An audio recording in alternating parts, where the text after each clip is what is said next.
Portanto, o karma é importante para purificar a mente. Deixando a porção do Karma Kanda, nós precisamos ingressar na porção do Jnana Kanda, ou você vai ficar preso eternamente na seção das ações e seus resultados, ou você vai simplesmente abandonar a busca espiritual. Se você, depois de anos e anos na seção do Karma Kanda, você se sente satisfeito e diz: não, eu não preciso do Jnana Kanda, eu não preciso dos Upanishads, porque eu aprendi a fazer, fazer, fazer e obter resultados favoráveis. Eu estou satisfeito com esse nível de progresso, tá?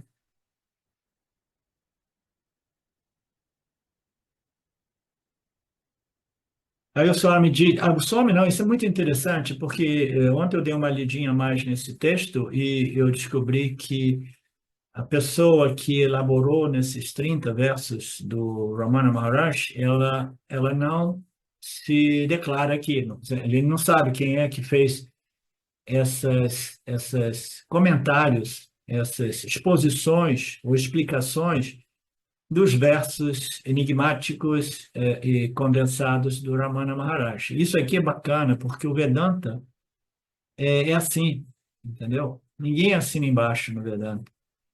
Quem assina embaixo é o ego, né? Eu me lembro, antes de eu encontrar o Vedanta, no início da minha carreira, né, quase que invariavelmente, quando você obtém, né, um certo auto-reconhecimento, quase todo mundo passa por um período da doença da iluminação, né? Existe, na época eu escrevi, muitos anos atrás, no satsang, que existem 3 ou 4 níveis de doença da iluminação. Existem aqueles que sofrem a doença sem terem obtido o auto-reconhecimento, tem aqueles que sofrem a doença após terem obtido o conhecimento. Eu desmembrei em 4 tipos de sintomas denominados doença da iluminação, tá? Mas eu tive um certo reconhecimento e aí eu, né, sofria da doença da iluminação, eu queria ser reconhecido, validado, etc, etc. E eu escrevia alguns satsangs muito bacanas e eu assinava embaixo. Botava assim, Arlindo Moraes, né? Aí depois de um tempo, né, eu fui crescendo, fui purificando, o ego foi sendo educado. Aí eu falei, isso aqui é viagem do ego, botar o nome embaixo, né? Por que que eu vou botar o nome embaixo? O conhecimento pertence a Ishvara, né? Aí eu parei de botar o nome embaixo. E aqui você vê que em toda a literatura vedântica é assim, ninguém assina embaixo, entendeu?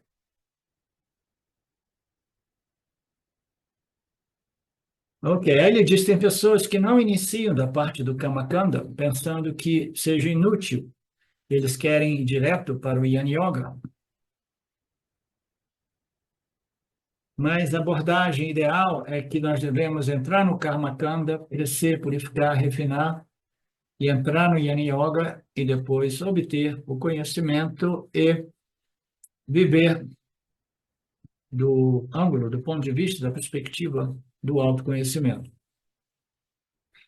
Devemos evitar os extremos, que é o do caminho direto, de pular direto para as declarações finais dos Upanishads, porque aquilo não dá resultados, ou se dá resultado, é raros, para raríssimos indivíduos que são extremamente qualificados, são gênios espirituais que entram em contato com as declarações e imediatamente se tocam.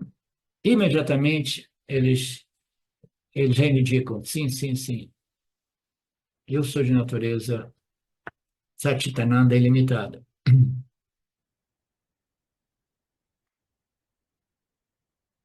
Então, é melhor a gente não se colocar na categoria da exceção, aquelas raras exceções à regra, mas a gente seguir o protocolo, seguir o programa. E aqui essa analogia é muito bacana. Karma Kanda, olha que bonito isso aqui eu até falei na última classe. Karma Kanda é como um útero que devemos permanecer até o momento devido, apropriado, né? A gente não quer deixar esse útero prematuramente. Mas a maioria das pessoas, quando elas são totalmente iludidas, né, mas se acham, né, elas deixam esse útero rapidamente. Porque permanecer no útero pode dar a impressão aos outros que eu não obtive ainda o autoconhecimento, entendeu? Eu ainda preciso de permanecer no Karma Kanda. Eu preciso ainda permanecer estudando e aplicando o Karma Yoga, o Dharma Yoga, o Vipassana Yoga. Ah, não, não, não. Não. Eu já sou moksha, moksha é minha natureza, eu não faço mais nada, né? Então, esse útero é como a seção do Karma Kanda, e a gente deve deixar esse útero e crescer além dele quando o momento for oportuno, né? Numa outra linguagem, você precisa manter a associação com as escrituras e com o seu guru, né? Por quanto tempo? Até que esse conhecimento seja absolutamente, solidamente, claramente, firmemente assimilado ao ponto de me transformar. Depois disso, então, ainda assim é recomendável manter contato com a escritura e com o seu guru, com as palavras da sabedoria védica. E aqui o Swami, ninguém sabe quem escreveu isso aqui. Existe uma escola filosófica chamada Purva Mimamsa, onde os filósofos abordam conceitos equivocados sobre os Vedas. Primeiro, eles não acreditam em Deus, mas aceitam os Vedas. Eles acreditam que o mundo e os Vedas são eternos e não criados por Deus. Então, este corpo de conhecimento, essa sabedoria existe, elas são eternas. O mundo, o cosmos existe, mas não existe um criador. O criador, ele cria o universo e ele cria através das leis e dos princípios, entre elas as leis espirituais, as leis éticas, morais, kármicas, né? Mas eles dizem, não, essas leis que sustentam o universo, elas existem por elas mesmas, inclusive as leis espirituais védicas, o mundo existe, o mundo físico material, por ele mesmo, mas ninguém criou. Não existe um criador e não existe aquele princípio que nos concede os resultados das nossas ações, o karma pala data, aquele que nos dá o resultado de nossas ações. Eles dizem que as ações produzem karma pala, produzem resultados por elas mesmas. Não existe um princípio inteligente que concede esses resultados. Ele diz que simplesmente tudo ocorre por si. Não existe um princípio, uma entidade inteligente, né, que orquestra tudo isso, que rege tudo isso. Né? Ah, mas esse universo, quando se olha tanto no micro como no macro, é desenhado de modo tão inteligente, é impossível que não exista um princípio inteligente que rege tudo isso. Não, não. A matéria é inteligente por si mesma. Como é que pode a matéria inerte ser inteligente por si mesma, se fundamentalmente a matéria é inerte? É uma incoerência.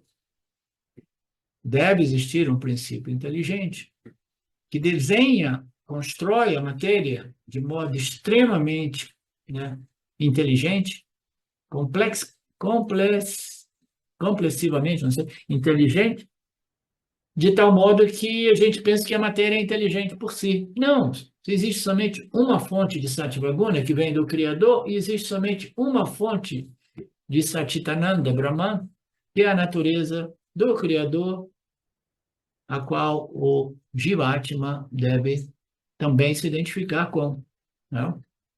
Sua natureza Satchitananda Brahman. De acordo com eles, os rituais védicos oferecem os benefícios durante a vida, após a vida e que podem produzir até mesmo moksha. Então, existem essas escolas que dizem que moksha somente é possível depois da vida, né?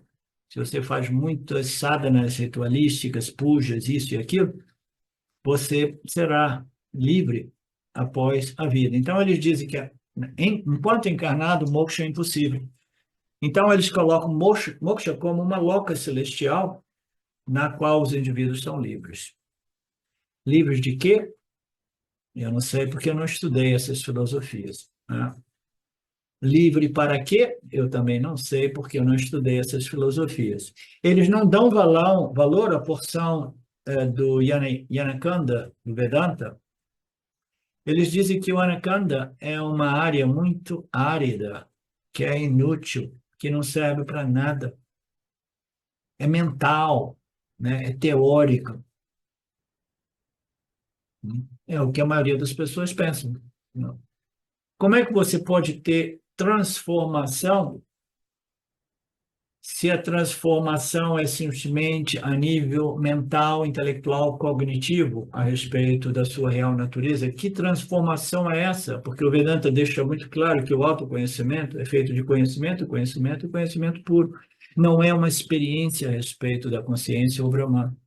As pessoas têm dificuldade de compreender uma compreensão cognitiva a respeito da real natureza do indivíduo, que não é uma experiência, mas que venha a transformar toda a experiência que o indivíduo experimentava, tinha a respeito deste corpo-mente e do mundo obtido através do corpo-mente. As pessoas não compreendem o valor do jnana, do conhecimento, né? Elas não creem. E por que elas não creem quase sempre nisso? Porque no mundo do Karma Kanda, você pode colocar ações. Qualquer que seja o ritual, o puja, ou tapas, você pode fazer alguma coisa. Você repete um mantra por 15 minutos, você vai obter um resultado. Você faz uma meditaçãozinha por 15 minutos, você vai obter o resultado. Qual é o resultado? Sua mente fica mais tranquilizada, sua mente fica mais calma. Então, o mundo da ação, experiência, é algo que é facilmente verificável. Você entende, Mariné? Mas as pessoas devagar, mas certamente, mais cedo ou mais tarde, compreende que os resultados são efêmeros. Eles são, vêm e vão, eles são defeituosos, né? E as pessoas vão se satisfazendo com esta equação de ação e um resultado que é uma tranquilização ou pacificação do corpo-mente, tá?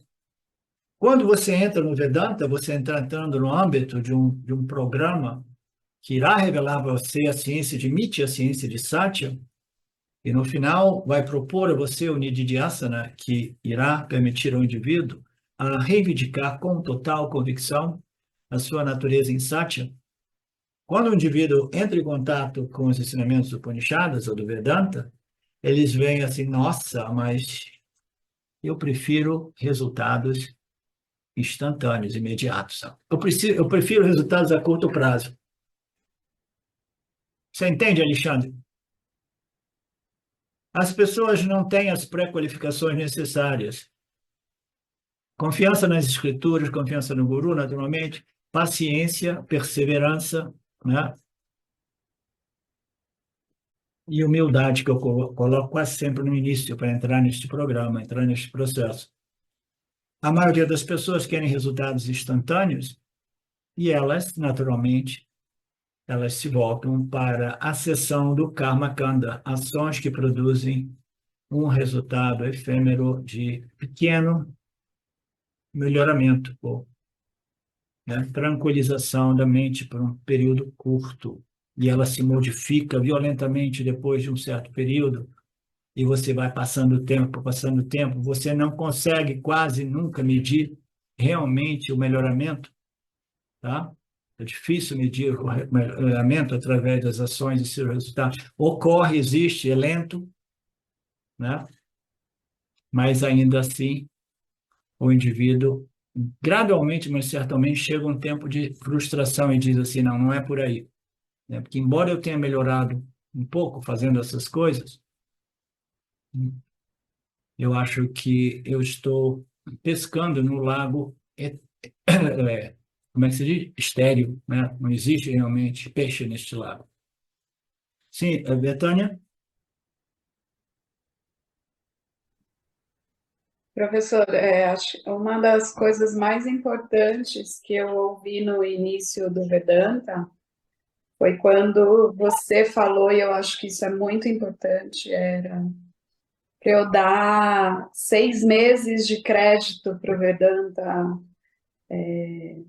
retirando qualquer outro conhecimento de espiritualidade ou de autoconhecimento.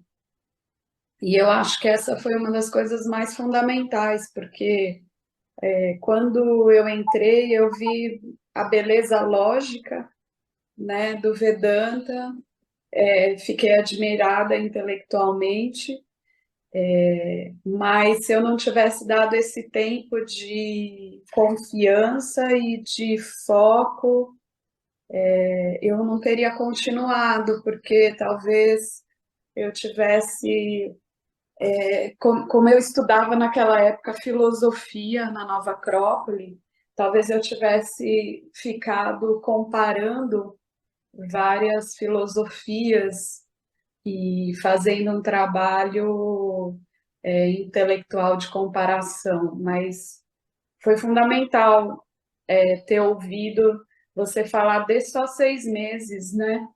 Com foco só nisso, porque daí o aprendizado intelectual que era no início foi se mostrando uma compreensão que me transformava mesmo. Eu acho que isso foi fundamental, essa paciência, como você colocou aí, essa confiança primeiro, essa paciência, né? Dar esse tempo para que essa compreensão deixe de ser só intelectual e passe a ter sentido e benefícios na vida, né? Então, eu acho que essa é uma coisa muito importante. E desse texto, né, quando fala sobre esse útero, né, que o Karmakanda prepara, só que depois o Gnana, né, que traz esse conhecimento, mas eu acho que essas ações de purificação também, que você falou aí, que eu acho que a paciência também está ali, né? E a confiança está ali, faz parte do Karma Kanda, né? Sim, sem dúvida. Então, ah, é por aí mesmo. Obrigado pela partilha, né? Como se diz.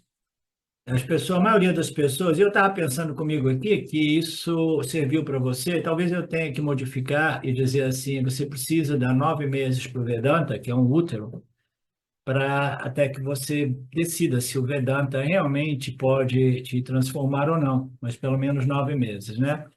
E a maioria das pessoas, eu conhecendo o pouco que eu conheço da Betânia, ela é uma pessoa muito rajásica também, né? Então, apesar dela ser uma pessoa muito rajásica, ainda assim ela encontrou foco e paciência para permanecer nesse útero por um período de tempo e verificar as mudanças que ocorriam na vida dela através da compreensão e não somente da ação, né?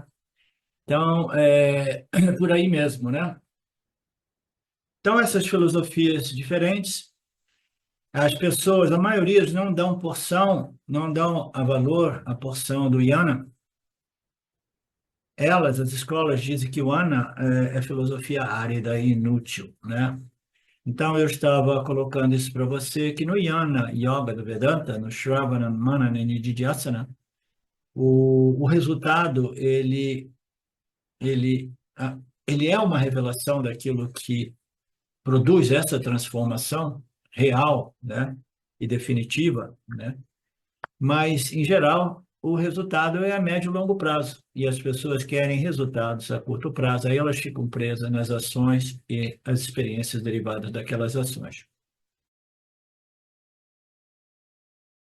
Olá, queria trazer aqui para vocês o quanto eu tenho me beneficiado dos ensinamentos do Vedanta. Esses ensinamentos do Vedanta, eles mudaram a minha vida, o meu estilo de vida, né? A partir de uma compreensão sobre Jagata, o mundo, sobre essa pura inteligência, Ishvara, sobre o Jiva, né? A mente, o funcionamento, sobre a aplicação do Karma Yoga diariamente na vida, o quanto isso beneficia a purificação da mente, né? Para poder daí acessar aquilo que é mais valioso. Aliás, eu diria sem valor estimável, inestimável, né? Uma riqueza profunda, que é a compreensão sobre os ensinamentos de Satya. a consciência, a existência ilimitada que sou. Bom, eu sou uma aluna de Vedanta, desse grupo Vedanta Brasil, que iniciei a jornada, estou no começo da jornada, mas essa jornada seria impossível sem o apoio diário de um professor qualificado, o professor Arlindo Nagar, nosso professor, que dedica a sua vida, que dedica as batidas do seu coração exclusivamente para o ensino do Vedanta. Ele gosta de usar a frase, o coração que se doa recebe. Então ele é esse coração que doa. E aí a minha pergunta e o meu convite é: e você? Tem se beneficiado também dos ensinamentos, da compreensão, da clareza desses ensinamentos que são trazidos para nós? Sim? Se sim, o coração que doa recebe. Então o convite é: se você se beneficia, você pode também fazer uma doação. Essa doação, ela é necessária, apropriada, para a manutenção, né, desse ensinamento vivo diariamente para nós. E é um convite para que a gente possa nutrir esse grupo com o dar e o receber. E se você se beneficia, tenho certeza, qualquer valor mensal é suficiente. É o valor que o seu coração sentir, mas é um valor apropriado.